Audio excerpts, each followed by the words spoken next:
മമതാ ബാനർജിക്ക് പശ്ചിമ ബംഗാളിൽ ഏറ്റ അടി പോലെ വേറെ ഒരാൾക്കും അടി ഏറ്റിട്ടില്ല എന്നുള്ളത്. തെരഞ്ഞെടുപ്പിൽ തോറ്റ ഇവിടെ പിണറായിയും തോറ്റു, സ്റ്റാലിനും തോറ്റു തമിഴ്നാട്ടിൽ. പക്ഷെ അതൊന്നുമല്ല, സ്വന്തം പാർട്ടിക്കാർ തന്നെ അടിച്ചു പുറത്താക്കിയ അവസ്ഥയിലാണ്. എന്നിട്ടോ പ്രതിപക്ഷ നേതാവിൻ്റെ സ്ഥാനം പോലും കൊടുത്തില്ല. ആ ക്യാബിനറ്റ് റാങ്കിലെങ്കിലും കൊണ്ട് ആശ്വസിക്കാമായിരുന്നു ഇവിടുത്തെ പിണറായിയെ പോലെ. പക്ഷെ അതുപോലും ഉണ്ടായില്ല, അടിച്ച് വെളിയിലാക്കി എന്നുള്ളതാണ് പശ്ചിമ ബംഗാളിൽ സംഭവിച്ചെന്ന് വയ്ക്കുന്ന കാര്യം. ഇനി രാഷ്ട്രീയ ഭാവി എന്തെങ്കിലും മമതയ്ക്ക് അവശേഷിക്കുന്നുണ്ടോ?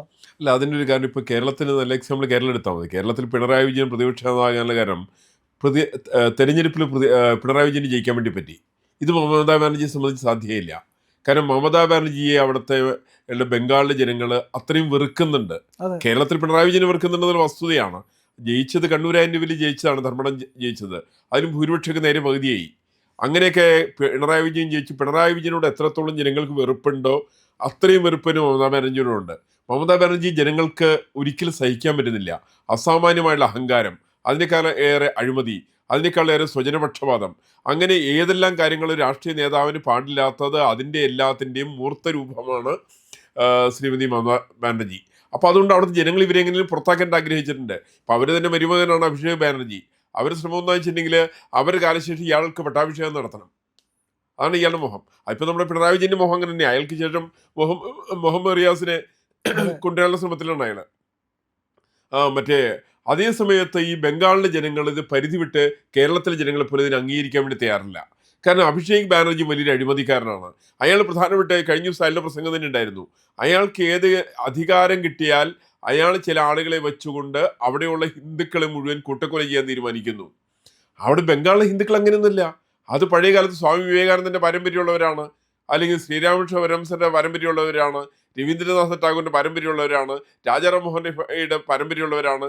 അങ്ങനെയുള്ള അവിടുത്തെ ജനങ്ങൾ, ആ ജനങ്ങൾ ശക്തമായ രീതിയിൽ പ്രതികരിക്കും. അതിന് പേരാണ് BJPക്ക് 200-ലധികം സീറ്റുകൾ അവിടെ കിട്ടിയത്. നാമമാത്രമായിട്ടുള്ള സീറ്റുകളാണ് അവിടെ. ഏകദേശം 80 സീറ്റോ മറ്റാണ് TMCക്ക് അവിടെ മൊത്തം കിട്ടിയത്. ആ 80 സീറ്റിൽ തന്നെ 58 പേരും 58 2 60 പേര് ഇപ്പം തന്നെ ഒരു പാർട്ടി വിട്ടു കഴിഞ്ഞു. അവർ പാർട്ടി വിട്ട് അവർ സ്വന്തമായിട്ട് പ്രതിപക്ഷ നേതാവിനെ അവർ തിരഞ്ഞെടുത്തു. അവർ തിരഞ്ഞെടുത്തിട്ട് ഇവരൊരു ചതോപാധ്യയെ കൊണ്ടുവരാൻ ശ്രമം നടത്തിയതാണ്. കാരണം മമതാ ബാനർജി കൊണ്ടുവരുന്ന എല്ലാ നേതാക്കന്മാരുടെ സവിശേഷത ഏതെങ്കിലും തരത്തിൽ മമതയുടെ കുടുംബവുമായിട്ട് ബന്ധമുണ്ടാവും. മമത ലോകം കണ്ട ഏറ്റവും വലിയ അഴിമതിക്കാരിൽ ഒരാളാണ്. അതേസമയത്ത് അവർ വസ്ത്രധാരണം നോക്കിയാൽ ലാളിത്യത്തിൻ്റെ പ്രതീകമാണ്. ഒരിക്കലും ചിരിക്കാത്ത മുഖം, എന്തിനോടും ശക്തമായിട്ടുള്ള ഒരു വിയോജിപ്പ് അവരുടെ മുഖത്ത് പ്രകടമായിട്ട് കാണിച്ചുകൊണ്ടാണ് അവർ സഞ്ചരിക്കുക. സത്യത്തിൽ ഇതെല്ലാം പൂർണ്ണമായിട്ടുള്ള കാപട്യാണ്. അവര് സുഖലോലുപതയുടെ അവതാരമാണ് ആ സ്ത്രീ. ആ സ്ത്രീയെ സംബന്ധിച്ച് സ്വന്തം കുടുംബാംഗങ്ങൾ മാത്രം കൊണ്ടുവരുന്നതാണ്. ഇപ്പം നമ്മളിപ്പോൾ ഇവരൊക്കെ ഇന്ത്യ മുന്നണിയിലെ പ്രധാനപ്പെട്ട എല്ലാ പാർട്ടികളിലും എന്താ സ്വഭാവം എന്താ? അത് രാഹുൽ ഗാന്ധിയുടെ കുടുംബമാണെങ്കിൽ അങ്ങനെയല്ലേ? പണ്ഡിറ്റ് ജവഹർലാൽ നെഹ്റു, മോത്തിലാൽ നെഹ്റു തുടങ്ങിയിട്ട്, മോത്തിലാൽ നെഹ്റു പണ്ട് അയാൾ കോൺഗ്രസിന്റെ പ്രസിഡന്റ് അയാളാണ്. അയാൾക്ക് ശേഷം പണ്ഡിറ്റ് ജവഹർലാൽ നെഹ്റു വരുന്നു. നെഹ്റുവിന് ശേഷം അദ്ദേഹത്തിന്റെ മകൾ വരുന്നു. മകൾക്ക് ശേഷം മകൻ വരുന്നു. മകന് ശേഷം വീണ്ടും മകന്റെ ഭാര്യ കൊണ്ടുവരുന്നു. മകന്റെ ഭാര്യ 2 മക്കളെയും കൊണ്ടുവരുന്നു. എന്തൊരു പരിഹാസ്യാണത്! അതേപോലെ തന്നെയാണ് മുലായം സിംഗ് യാദവിന്റെ പാർട്ടി മകനെ കൊണ്ടുവന്നു കഴിഞ്ഞു. അങ്ങനെ മക്കൾ രാഷ്ട്രീയമുള്ള മുന്നണിയുടെ പേരാണ് ഇന്ത്യ മുന്നണി. ആ മക്കൾ രാഷ്ട്രീയത്തിന്റെ ഏറ്റവും വലിയ മൂർത്ത രൂപമാണ് ബംഗാളിലെ മമതാ ബാനർജി. ആ മമതാ ബാനർജി ഇത്തരത്തിൽ സ്വന്തം ബന്ധുക്കളെ മുഴുവൻ കൊണ്ടുവരാൻ തീരുമാനിച്ചാല് ഇതെങ്ങനെ ജനങ്ങൾക്ക് അംഗീകരിക്കാൻ സാധിക്കുക? നമുക്ക് ചിലപ്പോൾ തോന്നും കേരളത്തിലുള്ള ജനങ്ങളെക്കാൾ വിദ്യാഭ്യാസം കുറവാണ് ഉത്തരഭാരതത്തിലെന്ന് തോന്നും. പക്ഷേ ബംഗാളിലെ ബംഗാൾ അടക്കമുള്ള സംസ്ഥാനങ്ങളിലെ ജനങ്ങൾക്ക് അവർക്ക് വിദ്യാഭ്യാസം മാത്രമല്ല, അവർക്ക് പൗരബോധം അവരെ സംബന്ധിച്ചുണ്ട്, അവർക്ക് രാഷ്ട്രബോധമുണ്ട്, അവർക്ക് രാഷ്ട്രീയ പ്രബുദ്ധതയുണ്ട്. ഇതുള്ളതിൻ്റെ പേരിൽ അവരിത് ഒരിക്കലും അംഗീകരിക്കില്ല. ഇത് കാപട്യമാണ്. ഈ കാപട്യത്തെ തിരിച്ചറിഞ്ഞുകൊണ്ടാണ് അവിടെയുള്ള ആളുകൾ മുഴുവൻ പ്രതിപക്ഷ നേതാവായിട്ട് ഇദ്ദേഹത്തെ ബാനർജിയെ തെരഞ്ഞെടുത്തു. ആ തെരഞ്ഞെടുക്കുന്ന സമയത്ത് ഇവർക്ക് യാതൊരു റോളും ഇല്ല. മമതാ ബാനർജി പാർട്ടിയിൽ നിന്ന് അവർ പുറത്താക്കാൻ തീരുമാനിക്കുകയാണ്. മമതാ ബാനർജി ഇന്നലെ ചെയ്തത് എന്താ? അവരുടെ പ്രസ്ഥാനത്തിന്റെ TMCയുടെ 15 മറ്റേ പോഷക സംഘടനകൾ പിരിച്ചുവിടുകയാണ്. അത് മുഴുവൻ പിരിച്ചുവിട്ടു. കാരണം അവർക്ക് ആരെയും വിശ്വാസമില്ല. മമതാ ബാനർജിക്ക് ആകെ വിശ്വാസമുള്ള ഒരാള് അത് അവരുടെ മരുമകനായിരിക്കുന്ന അഭിഷേക് ബാനർജിയാണ്. രണ്ടാമത് അവർക്ക് വിശ്വാസമുള്ളത് ഈ കൊണ്ടുവരാൻ പോകുന്ന ചതോപാധ്യയാണ്. ഇതല്ലാതെ മൂന്നാമതൊരാള് ആ സ്വന്തം പാർട്ടിക്കകത്ത് കഴിഞ്ഞ 15 വർഷമായിട്ട് കോൺഗ്രസിന്റെ യുവസാരഥ്യം വഹിച്ചുകൊണ്ട് അവിടെ നിന്ന് പുറത്തു വന്ന് TMC ഉണ്ടാക്കിയിരിക്കുന്ന ഈ പറയുന്ന സ്ത്രീക്ക് ഒരാളെയും വിശ്വാസമില്ല. ഈ വിശ്വാസമില്ലാത്തത് പൊതുസമൂഹത്തിൻ്റെ വലിയ ചർച്ചയാണ്. അവർ ചെയ്തുകൊണ്ടിരിക്കുന്ന പരിപാടി നമുക്ക് എല്ലാവർക്കും അറിയാലോ. അവർ വിദേശ രാജ്യങ്ങളിൽ നിന്ന്, ബംഗ്ലാദേശിൽ നിന്നൊക്കെ ആളുകളെ കൊണ്ടുവന്ന് അവർക്കെല്ലാം വോട്ട് ലിസ്റ്റ് അവരെ പേര് ചേർത്ത് അവർക്ക് സൗജന്യമായിട്ട് റേഷൻ കൊടുത്ത് അവർക്ക് വീടുണ്ടാക്കി കൊടുത്ത് അവരൊക്കെ കേരളത്തിൽ ഈ ചെയ്ത പോലെയാണ്. അതിഥി തൊഴിലാളികൾ എന്നുള്ള പേര് വേറൊരു പേരൊക്കെ ഇട്ടുകൊണ്ട് അവിടെ അവരെ മുഴുവൻ താമസിപ്പിച്ച് അവരെ പ്രത്യേകമായിട്ടുള്ള കോളനികൾ ഉണ്ടാക്കി തെരഞ്ഞെടുപ്പിൽ ജയിക്കാനുള്ള പരിശ്രമമായിരുന്നു ശ്രീമതി മമതാ ബാനർജി നടത്തിയത്. അത് ജനങ്ങൾ അംഗീകരിച്ചില്ല. ജനങ്ങൾക്ക് മമതാ ബാനർജിയോടുള്ള വെറുപ്പുണ്ട്. ആ വെറുപ്പ് ഏറ്റവും ഇപ്പം നമ്മൾ മനസ്സിലാക്കേണ്ട വസ്തുത, ഈ ബംഗ്ലാദേശിൽ നിന്ന് വന്നിട്ടുള്ളവർക്ക് ഇപ്പം എവിടെയാണ് പോയത്? അവർ ജനങ്ങൾ ഓടിച്ചിട്ട് തല്ലുകയാണ്. അവിടുത്തെ ക്രിമിനൽസ് ആണ് ഇവര്. അവിടുത്തെ ക്രിമിനൽസ് ആയിരിക്കുന്ന ഏകദേശം ഒരു 500 കിലോമീറ്ററോളം ദൂരമാണ്. അവിടെ രാജ്യത്തിന്റെ അതിർത്തി പോലും സംരക്ഷിക്കാൻ വേണ്ടി മമതാ ബാനർജി അംഗീകരിച്ചിരുന്നില്ല. ഒരു മുഖ്യമന്ത്രിയായ സമയത്ത് അവരതിനെ എതിർത്തിരുന്നു. അവിടെ നിന്ന് നിർബാധമായിട്ട് ബംഗ്ലാദേശിൽ നിന്ന് ക്രിമിനൽസ് ഇവിടേക്ക് പോന്നോട്ടെ എന്നായിരുന്നു ഇവരുടെ ധാരണ. അങ്ങനെ വന്ന് തമ്പടിച്ചു ഇവിടെ വന്ന് അവർക്ക് വോട്ടേഴ്സ് പേര് ചേർത്തു. പുതിയ SIR വന്നപ്പോൾ ഇവരൊക്കെ പുറത്തായി. ഇവർക്ക് ആർക്ക് വോട്ടില്ലാണ്ടായി. അങ്ങനെയുള്ള ദയനീയമായിട്ടുള്ള സാഹചര്യത്തിലാണ് ശ്രീമതി മമതാ ബാനർജി അടുത്ത തെരഞ്ഞെടുപ്പിൽ പരാജയപ്പെടുന്നത്. കാരണം അവിടുത്തെ ജനങ്ങൾ ഒരു ഏറ്റവും വെറുക്കപ്പെട്ട ഒരാളുടെ പേര് പറഞ്ഞാൽ ആ കാര്യത്തിൽ സംശയമില്ല, ആ പേരാണ് മമതാ ബാനർജി. അപ്പൊ അവര് കാണിക്കുന്ന ലാളിത്യമൊക്കെ ഇല്ലേ, ഇത് കാപട്യമാണ്. ഇതിനകത്ത് സത്യസന്ധത അവശേഷിക്കുന്നില്ല. അപ്പൊ അതിനോട് ജനങ്ങൾക്ക് പ്രതികരിക്കാൻ അറിയാം, ജനങ്ങൾക്ക് വിദ്യാഭ്യാസമുണ്ട്. അത് ജ്യോതിവാസു തുടങ്ങി വെച്ചതാണ് ശരിക്കത്. ജനവിരുദ്ധമായിട്ടുള്ള നടപടികളുടെ, കമ്മ്യൂണിസ്റ്റ് പ്രസ്ഥാനത്തിന്റെ ജനവിരുദ്ധമായിട്ടുള്ള നടപടികളുടെ 34 വർഷക്കാലത്തോളം ഭരിച്ച് കാട്ടിക്കൂട്ടിയ കൊള്ളരുതായ്മകൾക്ക് ജനം മറുപടി കൊടുത്തപ്പോഴാണ് മമതാ ബാനർജി വന്നത്.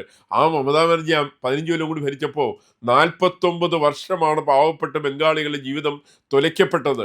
ഒരു കാലത്ത് നമുക്കറിയാം, ബംഗാൾ എന്ന് പറഞ്ഞാൽ ഇന്ത്യയുടെ ഏറ്റവും വലിയ സംസ്ഥാനം ബംഗാളാണ്. വിദ്യാഭ്യാസമുള്ള സംസ്ഥാനം ബംഗാളാണ്. വ്യവസായത്തിന്റെ സ്ഥലം ബംഗാളാണ്. വാണിജ്യത്തിന്റെ സ്ഥലം ബംഗാളാണ്. കാർഷിക വൃത്തിയുടെ സ്ഥലം ബംഗാളാണ്.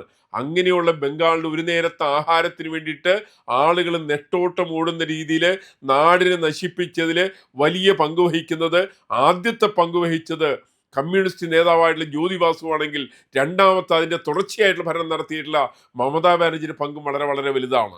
അങ്ങനെ വന്ന സമയത്താണ് ഈ മമതാ ബാനർജിയെ തോൽപ്പിക്കാനാണ് ജനത്തിന് താല്പര്യം കൂടുതൽ. അവരാണ് ഇലക്ഷന് പരാജയപ്പെട്ട ആദ്യം. അല്ലെങ്കിൽ അവർ മമതാ ബാനർജി ഇവിടെ പ്രതിപക്ഷ നേതാവായനും അവർ പ്രതിപക്ഷ നേതാവായിരുന്നു. കേരളത്തിൽ പിണറായി വിജയന്റെ കൂട്ട് അവരും പ്രതിപക്ഷ നേതാവായിരുന്നു. പിണറായി വിജയന് സത്യത്തിൽ ജനങ്ങൾക്ക് ഇഷ്ടമല്ല. ധർമ്മടം വിട്ടിട്ട് അയാൾ തിരുവനന്തപുരത്ത് ഒരു മണ്ഡലത്തിൽ നിന്ന് മത്സരിച്ച് നോക്കിയിട്ട് പിണറായി വിജയൻ 8 നിലപ്പൊട്ടും. അതായത് ഇന്നത്തെ കമ്മ്യൂണിസ്റ്റ്, ഇപ്പൊ ബാലഗോപാലൻ നിന്ന് കൊട്ടാരക്കരയിലെ ഇയാളൊന്ന് മത്സരിച്ച് നോക്കട്ടെ. കമ്മ്യൂണിസ്റ്റ് പാർട്ടിക്ക് സ്വാധീനമുണ്ടല്ലോ. അല്ലെങ്കിൽ പാലക്കാട് ഏതെങ്കിലും ജില്ലയിൽ വന്നിട്ട് മത്സരിക്കട്ടെ, അല്ലെങ്കിൽ കോഴിക്കോട് ബേപ്പൂരിൽ നിന്ന് മത്സരിക്കട്ടെ. മുഹമ്മദ് റിയാസിന്റെ മണ്ഡലമാണ്. അവിടെ പിണറായി വിജയൻ മത്സരിച്ചാൽ 8 നിലയിൽ പൊട്ടുന്നുള്ള കാര്യത്തിൽ യാതൊരു സംശയവുമില്ല. അങ്ങനെ അതുകൊണ്ട് തന്നെ കേരളത്തെ സംബന്ധിച്ച് പിണറായി വിജയനാണ് വെറുക്കപ്പെട്ടതെങ്കിൽ ബംഗാളിനെ സംബന്ധിച്ച് വെറുക്കപ്പെട്ട ആള് അത് മമതാ ബാനർജിയാണ്. ഈ രണ്ടുപേരെ സംബന്ധിച്ചും ജനങ്ങളുടെ ജനഹിതം അവർക്ക് വിഷയമേ അല്ല, ജനങ്ങളുടെ ക്ഷേമം അവർക്ക് വിഷയമേയല്ല. അവർ പ്രധാനമായിട്ട് പരിശ്രമിക്കുന്നത് സ്വന്തമായിട്ടുള്ള നേട്ടത്തിന് വേണ്ടിയിട്ടാണ്, കുടുംബ നേട്ടത്തിന് വേണ്ടിയിട്ടാണ്, രാജ്യ താല്പര്യങ്ങൾക്ക് വിരുദ്ധമായിട്ടാണ്. അങ്ങനെ വരുന്ന സമയത്താണ് അവർ ചില പ്രതിപക്ഷ നേതാവിനൊക്കെ അവർ തീരുമാനിച്ചു, എൻ്റെ അമ്മാവൻ്റെ മകനായിരിക്കുന്ന ചതോപാധ്യായ ആയിക്കോട്ടെ എന്നൊക്കെ തീരുമാനിച്ചാൽ ഇത് അംഗീകരിക്കാൻ MLA തയ്യാറല്ലപ്പാ. MLA പറഞ്ഞു വേണ്ട, അയാളെ വേണ്ടെന്ന് പറഞ്ഞ് നിഷ്കരണം അയാളെ തള്ളിക്കളഞ്ഞു. 20 പേരാണ് അയാളുടെ കൂടെ ഉണ്ടായത്. 60 പേരായിക്ക് എതിരായിരുന്നു. എന്ന് വെച്ചാൽ 4ൽ 3 പേരും ഇവർക്കെതിരായി എന്നുള്ളതാണ് വസ്തുത മമതാ ബാനർജിയുടെ. അതുകൊണ്ട് ഈ മമതാ ബാനർജി ഇന്നിപ്പോൾ ചെയ്യേണ്ടത് എങ്ങനെയെങ്കിലും സ്വന്തം പാർട്ടിക്കകത്ത് അവരുടെ അംഗത്വം അവർ പുതുക്കാൻ തീരുമാനിക്കണം. ഞാൻ മനസ്സിലാക്കുന്നത് അവരുടെ അംഗത്വം പോലും നിഷേധിക്കപ്പെടും. അവരെ പാർട്ടിയിൽ നിന്ന് അവർ പുറത്താക്കും. അവർക്ക് ഒരു ആനുകൂല്യം അവർക്ക് കിട്ടാൻ വേണ്ടി സാധ്യമല്ല. അവരെ ജനങ്ങൾ തല്ലിക്കൊല്ലാതിരുന്നാൽ ഭാഗ്യം എന്നാണ് എനിക്ക് തോന്നുന്നത് വാസ്തവത്തിൽ. കാരണം അത്രയ്ക്ക് ജനവിരുദ്ധമാണ് ഇവരുടെ നടപടികളൊക്കെ. അങ്ങനെ അഹങ്കാരത്തിന്റെ അവതാരമായിരിക്കുന്ന ഈ സ്ത്രീയെ ജനങ്ങൾ തള്ളിക്കളഞ്ഞിരിക്കുന്നു എന്നുള്ളതാണ് വസ്തുത. ആ തള്ളിക്കളയിന്റെ തുടർച്ചയായിട്ടാണ് ഇപ്പൊ നമുക്ക് ചിലപ്പോൾ തോന്നാം പിണറായി വിജയന് പ്രതിപക്ഷ നേതാവ് സ്ഥാനം കിട്ടി, മമതാ ബാനർജിക്ക് കിട്ടിയില്ലല്ലോ. കിട്ടാതിരിക്കാൻ കാരണം ജനങ്ങൾ ഇവരെ നിരാകരിച്ചതാണ്. ഇപ്പം ജനങ്ങൾ പണ്ട് പലരെയും നിരാകരിച്ചിട്ടുണ്ട്. ഇന്ദിരാഗാന്ധി പണ്ട് ജനങ്ങൾ 977 തോൽപ്പിച്ചിട്ടുണ്ട്. പക്ഷെ അവർ തിരിച്ചു വന്നു, 80 അവർ തിരിച്ചു വന്നിട്ടുണ്ട്. പക്ഷേ മമതാ ബാനർജിയെ സംബന്ധിച്ച് ഒരിക്കലും തിരിച്ചു വരാൻ സാധ്യമല്ലാത്ത രീതിയിൽ തെരഞ്ഞെടുപ്പിൽ പരാജയപ്പെട്ടു എന്ന് മാത്രമല്ല, അവർ കൂടെ നിൽക്കുന്ന MLA-മാരടക്കം അവർക്കെതിരായി പ്രതിപക്ഷ നേതാവ് സ്ഥാനത്തിന് അവർക്ക് ഒട്ടും താല്പര്യമില്ലാത്ത ആളെയാണ് ഇപ്പോൾ രംഗത്ത് വന്നിരിക്കുന്നത്. അവർ ബന്ധുവായിരിക്കുന്ന ചതോപാധി ആ സ്ഥാനത്ത് നിന്ന് മാറ്റാൻ തയ്യാറായിട്ടുണ്ട്. ഇതെല്ലാം കാണിക്കുന്നത് ജനങ്ങളുടെ ഇടയിൽ അവർക്കുള്ള സ്വാധീനത്തിൻ്റെ വ്യക്തമായിട്ടുള്ള തെളിവാണ് നമ്മളിത് ബംഗാളിൽ കണ്ടുകൊണ്ടിരിക്കുന്നത്. ബംഗാളിൽ ജയിക്കുന്നത് ജനങ്ങളാണ് ജയിക്കുക. ആ ജനങ്ങളുടെ മുമ്പിൽ ഇത്തരം രാഷ്ട്രീയ കോമാളികൾക്ക് യാതൊരു സ്ഥാനവുമില്ല എന്നുള്ളതാണ് മമതാ ബാനർജിയുടെ വിഷയം നമ്മളെ പഠിപ്പിക്കുന്നത്. ശരിക്കതാണ്.